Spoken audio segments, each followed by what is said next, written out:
పల్నాడు జిల్లా గురజాల నియోజకవర్గం పిడుగురాళ్ల తెలుగుదేశం పార్టీ కార్యాలయంలో గురజాల ఎమ్మెల్యే ఎరపతినేని శ్రీనివాసరావు మీడియా సమావేశం నిర్వహించారు.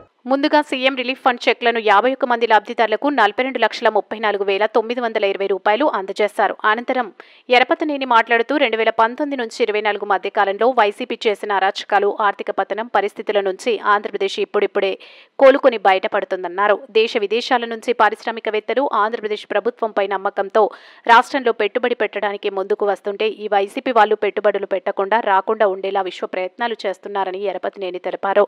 అయినా కూడా గూగుల్ సంస్థ విశాఖపట్నంలో 1,40,000 కోట్ల డేటా సెంటర్ను ఏర్పాటు చేసేందుకు ముందుకు వచ్చారని, ఇంతటి భారీ పెట్టుబడులు ప్రపంచవ్యాప్తంగా ఎక్కడ జరగలేదని, చంద్రబాబు నాయుడు నాయకత్వంలో ఆంధ్ర రాష్ట్రానికి గూగుల్ సంస్థను తీసుకురావడం చాలా ఆనందంగా ఉందని ఎరపతినేని తెలిపారు. అడుగడుగునా బెదిరింపు ధోరణితో మాట్లాడారు.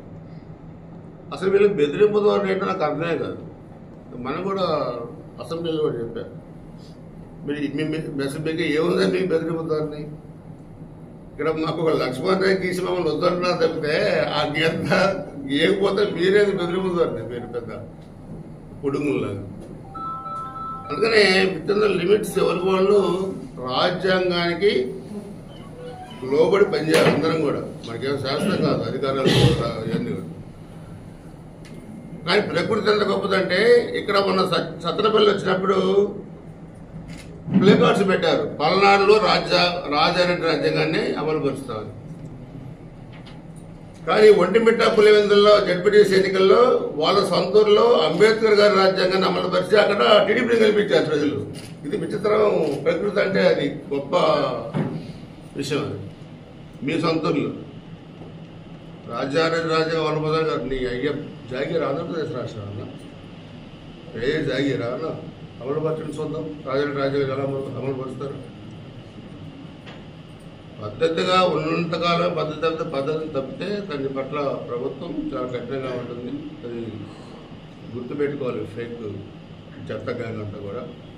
ఇప్పుడు కూడా మీరు ఆ వ్యక్తికి అనుసంధానంలో పనిచేస్తే ఆంధ్ర రాష్ట్రం 10,000 రూపాయలు అవ్వాలని కోరుకునే వ్యక్తులను దాన్ని కాకుండా కాపాడే ప్రయత్నం మాది, కోటి ప్రయత్నం.